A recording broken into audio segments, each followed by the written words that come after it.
I was crazy about flying from the age of 5. I was born and brought up in the Welsh valleys, the youngest member of a huge family, and the stories are still running around the family, friends and members about the wildness of my running around wanting to be an aeroplane. Why should this happen when in fact no aeroplanes ever flew over South Wales? Nobody could afford cars, leave alone aeroplanes. And so it seems a crazy situation that I should be wildly enthusiastic. At the age of 5 or 6, I went for a holiday to a sister of mine in mid-Wales. And whilst she was taking me from the station to her home, a light aeroplane came over with the engine on fire and smoke bellowing, and it crashed in a field quite near her house. It was the first aeroplane I'd ever seen. Everyone was terrified.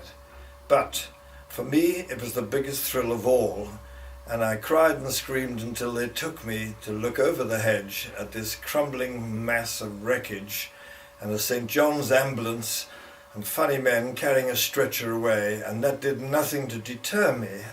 I was still absolutely crazy about flying, so it must have been in the genes rather than me being impressed with photographs which I didn't see or I never had a chance to get. It was just that sort of life in this happy, hard-working, fairly poor village with masses of competition, and aeroplanes and cars and things of that kind didn't fit into our ordinary life. When the war broke out, I was in grammar school, not doing very well. There was threats about me being kicked out. Unlike my older brothers, who were quite brilliant, I was very, very backward. And the reason was that I could not concentrate on schoolwork at all. My problem was that I could only think about how could I get into the Royal Air Force. I was besotted. When the war broke out, it gave many people of my age an opportunity to do some of the things we dreamed of. And I could see that lots of my colleagues and friends, my older friends, my brother's friends, were being called up. Chaps who wanted to go in the army were being called up for the Navy as stokers. Chaps who wanted to go to the Navy were finishing up digging trenches. And this great fear existed around lots of people that you'd be called up for something you didn't want. And for me, flying was the only thing. I passed a civil service exam as a trial exam, but as a result of it, 2 of us were invited to join the civil service on a temporary basis at the age of 17, and I was able to travel for the first time out of Wales, across the Severn into Gloucestershire, where we went to a girls' school that had been evacuated, and there I joined the Air Ministry Administration Department, evacuated from Whitehall. On the first Friday I was there, I joined the cycling club and cycled down to Gloucester. And there, by chance, on the Sunday afternoon, the RAF recruiting office was open. There's a chance in a million. Obviously, the recruiting hadn't been going very well. I parked my bicycle, told the others I'd catch them up, and 20 minutes later I'd caught them up. I'd been inducted, I'd passed all the tests. The only thing missing was a medical exam and my birth certificate. Since I cheated my age by a year, I turned round and convinced them I wouldn't be in the civil service unless I was 18 years of age, so they accepted it. And for the next 2 years I was terrified that I would be caught. And the services were so stupid in those days. If they caught you doing that, even though you were now old enough, you'd get thrown out or moved away or put in clink because you'd been dishonest. I was called up to fly in 1941. I passed through all my courses. Even though I couldn't drive a car, I was lucky enough to get above average on Tiger Moths, and later on I converted onto the airspeed Oxford, and in spite of a very serious incident where I was accused of low flying, which was wrong, I passed out with my wings on December the 3rd, 1941. I had achieved all the schoolboy dreams, all the madnesses, and had arrived. I'd made it. Then, of course, the whole point was which fighters would be on, which fighters would be posted to, which light bombers. I thought Blenheims or Hurricanes would do me fine, ground attack. But no, my posting was to secret overseas posting. And in late December of 1941, I found myself on a troop ship, one of 70 ships in a massive convoy going across the Atlantic Ocean in one of the worst storms recorded in wartime. It is on the record, December 41, I don't know the number of my convoy, but there were several ships were sunk in that convoy.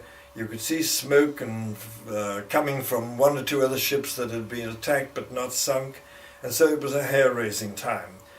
But after 10 days we got into calmer waters, and 10 weeks later we arrived in Suez. For the last week on board ship coming up the Red Sea, the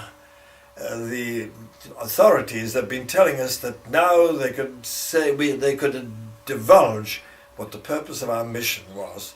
We were to be the reinforcement aircrew for the new American light bombers that were coming into the Middle East, on lease lend, or the RAF buying them, or whatever. And so we all knew everything about Marauders, Mitchells, Bostons, Baltimores, all these wonderful two-engined medium to light bombers. They were all there waiting for us. That's what we were told. All we needed was a quick check or two, and we'd be away operating for the big pushes that were coming. But when we got to Suez, of course, all the ships were unloaded before ours, and eventually the rumour went round, and it was true. We were not wanted in the Middle East. They had ordered 1,000 air screws, and the telex operator had dropped the middle S, and so we were 1,000 surplus air crews in the most terrible transit camp on the Suez Canal, where we were not expected. They were totally unprepared. It was an absolute hellhole. After 10 days, everybody was getting quite mutinous. The main body of our air crew, the main number of people were Australians and Canadians. And a funny old aircraft flew across one morning, a massive wingspan, two great big engines, a huge fixed undercarriage with big bulbous tyres, and it just wallowed along, and the engine sounded like two tractors fighting each other in the mud in a field. And as this wallowing aircraft went across, all of us were out jeering and laughing at this peculiar shape. And then the rumour came round again, and as always in prisoner of war camps and RAF units, the rumours are often true. It said it was the CEO of the transport squadron. Who wants to go on transports? We were wanting to be fighters and bomber boys. But the rumour came through, the transport squadron commander wanted 5 crews, and with that most of the Canadians and Australians disappeared through the barbed wire fences onto the roads to get the heck off the camp, illegally. But I decided I would have a crack at this. I'd rather fly anything than sit there, and it was one of the best decisions I made.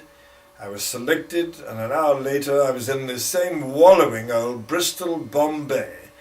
It was the transport aircraft then of the Middle East. It was a much loved aeroplane, one which soldiers will remember well coming in and out of the front lines. But it was the maid-of-all-work aircraft for the Middle East. And the squadron I joined was 216 Squadron, and the CO gave us a great big welcome.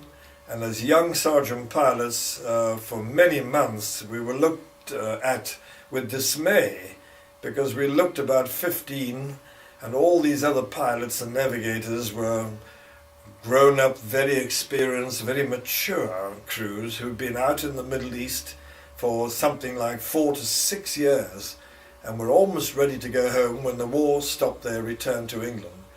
But the great thing about 216 was that the experience level was massive, and for a young lad, barely 18, still hadn't been found out that he cheated his age, Sergeant Pilot James, I was there like a piece of blotting paper, absorbing all the techniques and the attitude to flying. This wonderful motto they all had, which was true, it was anywhere, anyhow, anytime, any way that the job will be done. Whether you're rescuing families from forts that were being attacked in the wilds of Arabia, Afghanistan or Iraq. How funny talking about Iraq nowadays. These are the chaps who've been in and out with reinforcement soldiers and supplies when these forts and military establishments had been totally cut off. So they were used to taking on the most extraordinary roles. As well as that, they were opening up regular runs, which we now call air routes. Some of the earliest of the air routes, now commonplace for the major airlines of the world, were being opened by 216 Squadron.